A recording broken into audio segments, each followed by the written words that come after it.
تو سرکار فرما رہے ہیں میرے بعد اس کائنات عالم کی ہدایت دینے کے لیے، روحانیت دینے کے لیے اور تصوف پہ چلنے کے لیے اس خاندان کا میں نے انتخاب کر لیا۔ جو اس سے محبت کرے گا وہ مجھ سے محبت کرے گا، جو اس سے عداوت رکھے گا وہ مجھ سے عداوت رکھے گا، جو ان سے بغض رکھے گا اللہ ان سے بغض رکھے گا۔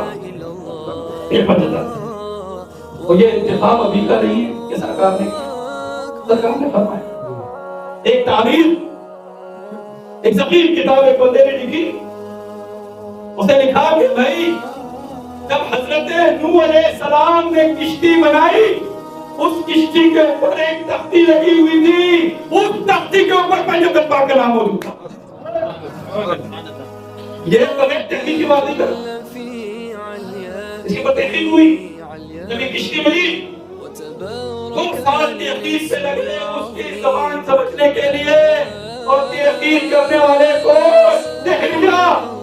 خدا کے منکر وہ تحقیق کر رہے ہیں، انہوں نے لکھے کہ ایک نام لکھا ہوا ہے محمد صلی اللہ علیہ وسلم، ایک نام لکھا ہوا ہے علی رضی اللہ عنہ،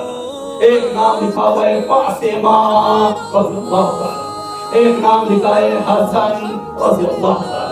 دوسرا نام لکھا ہے حسین رضی اللہ عنہ۔